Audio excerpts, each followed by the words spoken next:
The interview we're about to do now is one of the reasons I do this show. We get to learn a little bit together, man. This is an interview I've been looking forward to. We're going to talk to William K. Black. He is Associate Professor of Economics and Law at the University of Missouri, Kansas City School of Law. He was the Executive Director of the Institute of Fraud Prevention from 2005 to 2007. He's the author of The Best Way to Rob a Bank is to Own One, How Corporate Executives and Politicians Looted the S&L Industry, and he was one of the top regulators during that crisis. Professor Black, welcome to the Young Turks. Thank you. So, Professor Black, at this point, a lot of people will say, hey, wait a minute now, that was a fraudulent scheme back then, and you guys uncovered it and you fixed it, but this is different, right? I mean, these are bankers that Tim Geithner and Larry Summers and Barack Obama are saying are not necessarily good guys, but they're legitimate businessmen, and something just went a little wrong. There isn't fraud here, is there? Thanks for the setup. About 60 miles an hour over the heart of the plate. So go ahead and hit it out. Yeah, that is the problem. The art form always is to use a seemingly legitimate organization, and they really do fool the credulous. The thing that was helpful in the savings and loan crisis is that there was finally the inevitable National Commission to look into the causes. And it reported that the typical large failure, fraud was invariably present, was their phrase. Mm-hmm. So in the current crisis, accounting fraud is, in fact, the driver again. And here we had every chance to prevent this crisis, because initially the FBI performed brilliantly. Goes public in September 2004 and says three things. One, there's an epidemic of mortgage fraud, their phrase. Two, if this epidemic of mortgage fraud is not stopped, it will lead to a crisis at least as large as the savings and loan debacle. And three, we've learned the right lessons about fighting fraud, so we'll stop it. Well, last fiscal year, there were 63,000 criminal referrals for mortgage fraud. Mm-hmm. The FBI says 80% of the fraud is initiated by the lenders, not by the borrowers. And the FBI clears about 800 cases a year. Let me run those numbers again. 63,000 in a single year. They clear about 800. Now, those are fraud by the lenders, and they are, what you described earlier in the Moyers interview as liar's loans.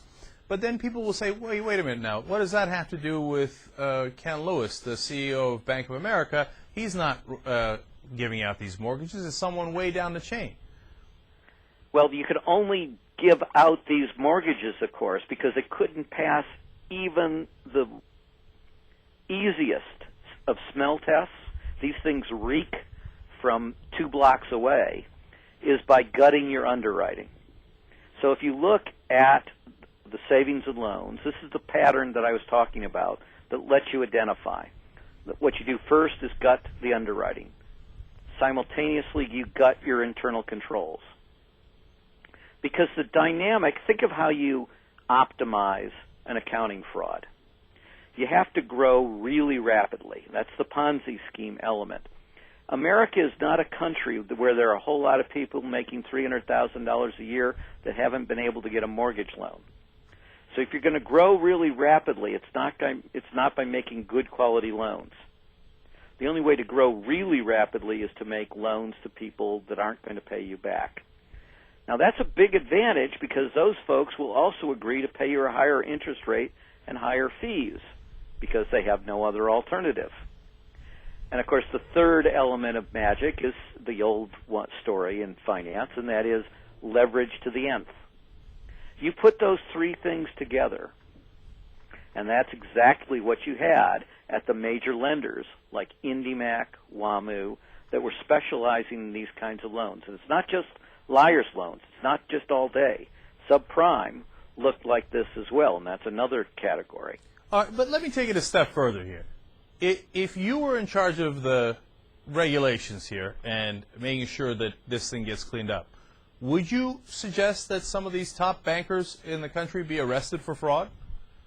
Well, you obviously have to do the investigation, but yes, there would be plentiful numbers of the top executives that we would find committed these kinds of frauds. They certainly have institutions that follow a pattern that only makes sense if you're engaged in accounting fraud. Otherwise, it's certain to destroy your firm. Well, it's certain to destroy your firm in either way, but we presume that honest CEOs don't set in place patterns that are certain to destroy their firm. Making mistakes is one thing. Actually setting them on a path where they're bound to destroy themselves is another. So we have this giant fraud, in essence, but instead of arresting the bankers, we're funneling more money to them. In fact, there's a story out over the weekend from the Washington Post saying that Geithner has designed a plan to circumvent the caps on executive pay by maybe even setting up dummy corporations, which sounds like money laundering to me. But you know, seems like we're headed in the wrong direction. But what they say, Professor Black, is you don't understand. Logistically speaking, this is too difficult. It's not IndyMac, it's not some S&Ls, etc. This is a much bigger problem. And if we try to take over Citigroup and Bank of America and all these top banks, that the government simply could not do it. We don't have the manpower to do it. Is there some legitimacy to that point of view? None. That's interesting. Why not? Because that's not how you, I mean, they keep on creating these straw man arguments where they make it look like, and they keep saying, even the president says it, you know, we don't want government officials running the banks and making the business decisions. No one's proposing that. Nobody used political commissars to resolve the failed banks and savings and loans. If there is anything that we have ample amounts of, it's unemployed, honest, competent bankers. And the reason they're unemployed is because the best way to lose your job was to have integrity and refuse to go along with this stuff. So what do? First, of course, you get rid of the managers that caused the disaster, whether they did it through simple incompetence or whether they did it through fraud. You put people in charge who will find the truth about the assets. If they are, in fact, insolvent, and if Geithner is right that there's a $2 trillion hole, then most of the big banks have to be insolvent. Mm-hmm. That just works mathematically. Right. Then you use pass-through receivership. You close them Friday night and you open them Monday morning. And they're called New Federal, and you don't run them with government officials. You get experienced, successful bankers with integrity, and their mission is to find the true quality of the assets, to make safe, prudent loans, to find out which officers were part of the problem of causing it and need to be let go, and to find out where there was fraud, who committed it, and to make the criminal referrals to the Justice Department so that those folks can be prosecuted to the full effect of the law. Let's get to point number two, though. Then they'll say, wait a minute, now while you're doing all this giant bureaucratic mess, they argue, right, because you're going to hire all of these new bankers, they're going to come in and they're going to figure out what went right, what went wrong. In the meanwhile, we are having a situation with lending where it's still stopped, and we need to loosen it up, and yet they can't do that while they're trying to straighten this out. How long will this process take, and how will it affect lending?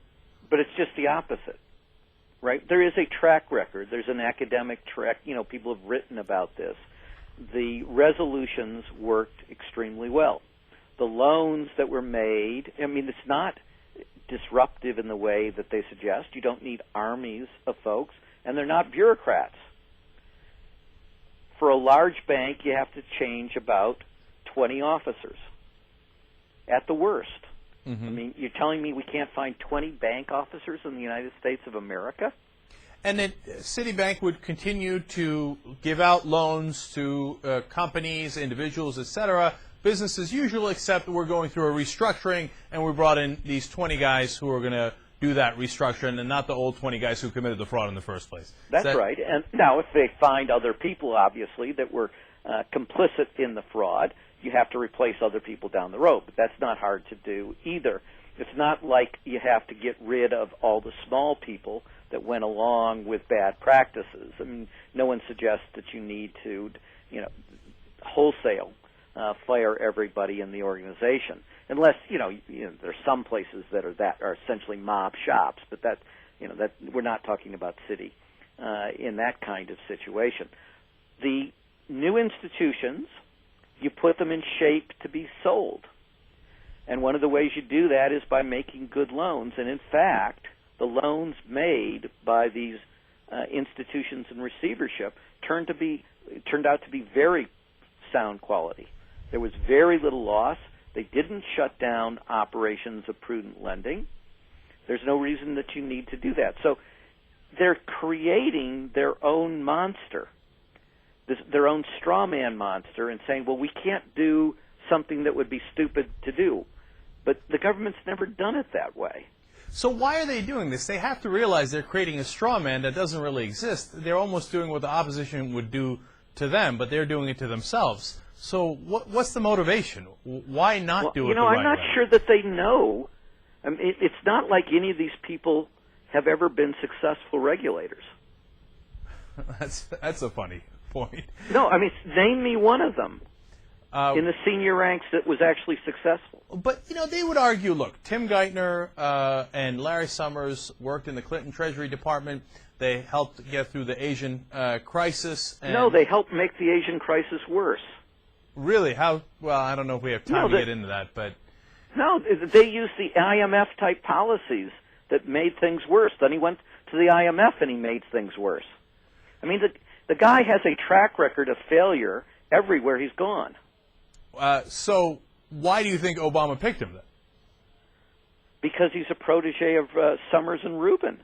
And why does Obama care to pick proteges of Summers and Rubin? Because he still takes advice for Summers and Rubin. Now, I grant you, why he would take advice from Summers and Rubin, given how wrong they've proven to be about nearly everything, is difficult for me to understand. But he's been associated with them for a very long time. And apparently it takes something unbelievable to discredit them. So, well, we do have something unbelievable, and it still hasn't worked. Is it possible, Professor Black, that we do take this $2 trillion and funnel it over to the bankers, the same guys who caused the problem, and the American taxpayer gets robbed, but in the end, we do create liquidity, the lending does get started, and the economy recovers? Is that possible? Well, I mean, yes, there will eventually be recovery in the United States of America. This plan will will delay that recovery. We are following the Japanese strategy. And the Japanese strategy proved disastrous. The strategy used in the savings and loan proved successful, and every Treasury Secretary afterwards, including Paulson, publicly said that to the Japanese and said, you shouldn't go this route of hiding your losses and lying about things. It just makes it harder to get any recovery. Bankers don't trust other bankers because they know they're lying about asset values. Well, what happens to markets when bankers don't trust other bankers? They shut down. So this is the worst possible strategy. I don't believe it. It's a fundamental misdiagnosis of the crisis, but it's been Geithner's identification of every crisis he's dealt with. You are correct that the East Asian crisis was his defining moment. And he defined that as a liquidity problem, a confidence problem, in fact, is how he phrased it. You note he's using the same phraseology again? Yes. That it's a confidence.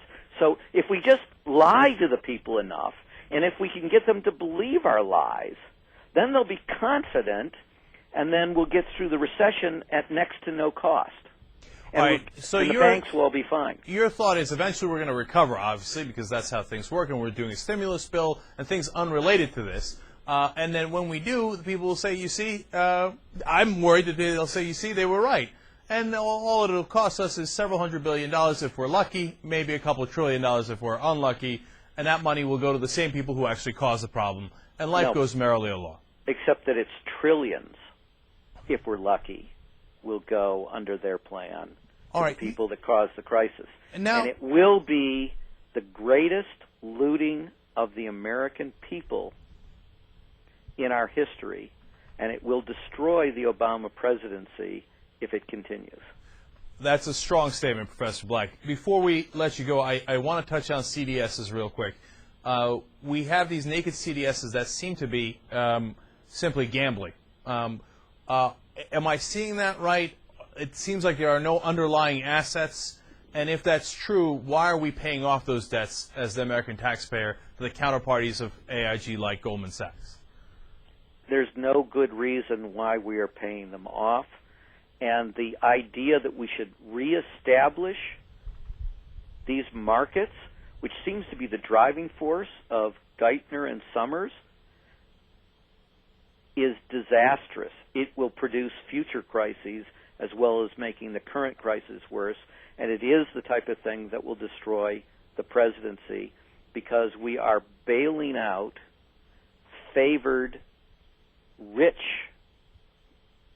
foreign shareholders and bankers for absolutely no good reason. And eventually the American people are going to be incredibly outraged when they get the facts. And when they do, several years later, they will say, well, no one could have seen it coming.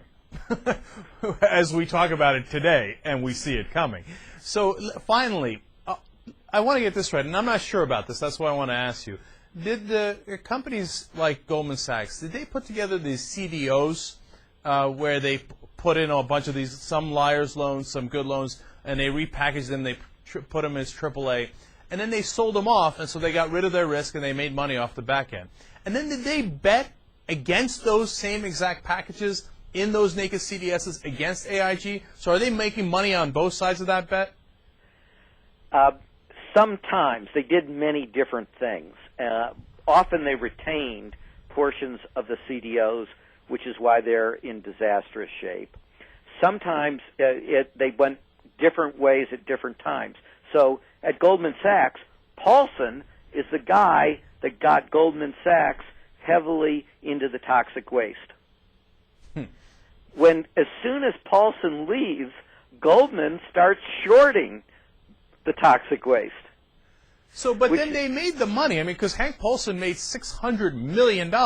He made money on essentially these terrible loans while the going was good. And then when they realized these are terrible loans, they bet against them and now are making money the other way as the American taxpayer funnels $13 billion more to Goldman Sachs. Doesn't that seem like that's... Well, of course, they would have lost money but for this bailout.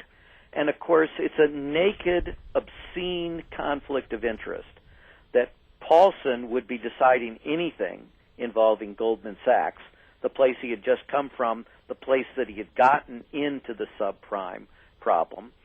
It's a further obscenity that he would appoint Goldman Sachs to be the advisors to the United States of America on what to do about AIG when Goldman Sachs was deeply, personally at risk because of AIG. And, of course, it's the triple obscenity that they used $12.9 billion of U.S. taxpayer money to bail out Goldman Sachs, and that they did it secretly through AIG, and that both Paulson and Geithner tried desperately to keep the American people from learning about this secret subsidy using our money.